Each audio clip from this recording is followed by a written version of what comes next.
One clue remains.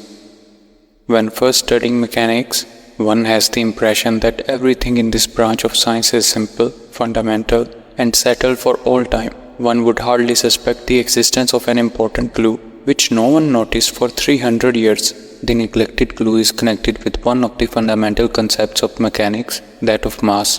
Again we return to the simple idealized experiment of the cart on a perfectly smooth road. If the cart is initially at rest and then given a push, it afterwards moves uniformly with a certain velocity. Suppose that the action of the force can be repeated as many times as desired, the mechanism of pushing acting in the same way and exerting the same force on the same cart. However many times the experiment is repeated, the final velocity is always the same.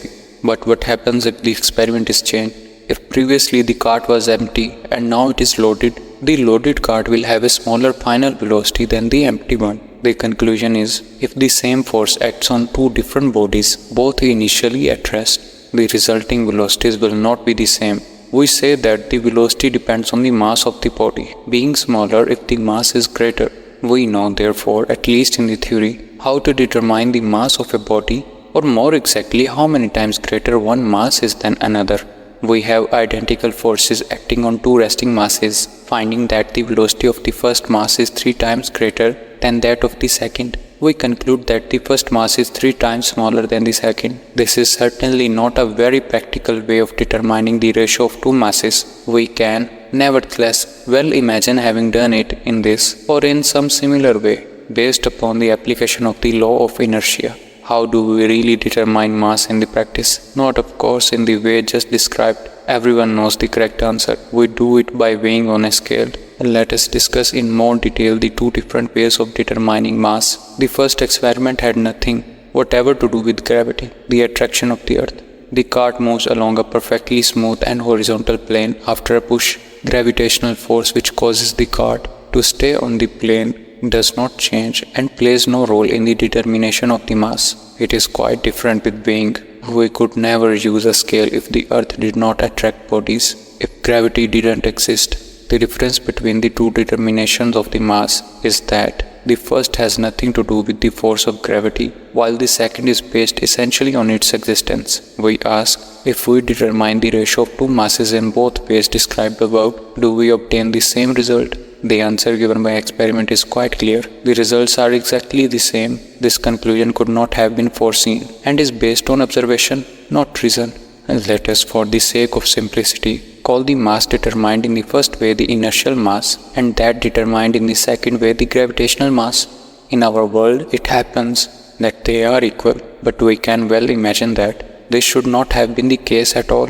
Another question arises immediately. Is this identity of two kinds of mass purely accidental, or does it have a deeper significance? The answer from the point of view of classical physics is the identity of two masses is accidental and no deeper significance should be attached to it. The answer of modern physics is just the opposite. The identity of two masses is fundamental and forms a new and essential clue leading to a more profound understanding. This was, in fact, one of the most important clues from which the so-called general theory of relativity was developed. A mystery story seems inferior if it explains strange events as accidents. It is certainly more satisfying to have the story follow a rational pattern.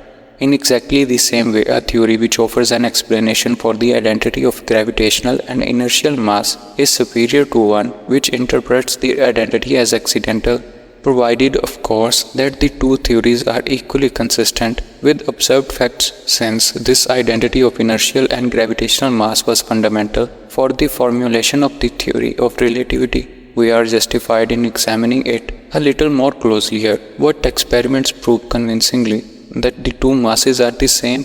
The answer lies in the Galileo's old experiment, in which he dropped different masses from a tower. He noticed that the time required for the fall was always the same, that the motion of a falling body does not depend on the mass. To link this simple but highly important experimental result with the identity of two masses needs some rather intricate reasoning. A body at rest gives way before the action of an external force, moving and attaining a certain velocity. It yields more or less easily, according to its inertial mass, resisting the motion more strongly if the mass is large than if it is small. we may say, without pretending to be rigorous, the readiness with which a body responds to the call of an external force depends on its inertial mass. If it were true that the earth attracts all bodies with the same force, that of greatest inertial mass would move more slowly in falling than any other.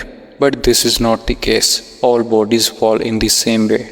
This means that the force by which the earth attracts different masses must be different. Now the earth attracts a stone with the force of gravity and knows nothing about its inertial mass. The calling force of the earth depends on the gravitational mass. The answering motion of the stone depends on the inertial mass. Since the answering motion is always the same, all bodies dropped from the same height fall in the same way. It must be deduced that gravitational mass and inertial mass are equal.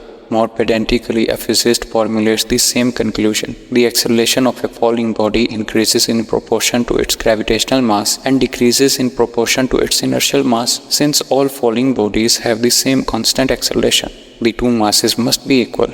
In our great mystery, there are no problems wholly solved and settled for all time. After 300 years, we had to return to the initial problem of the motion, to revise the procedure of investigation, to find clues which had been overlooked, thereby reaching a different picture of the surrounding universe.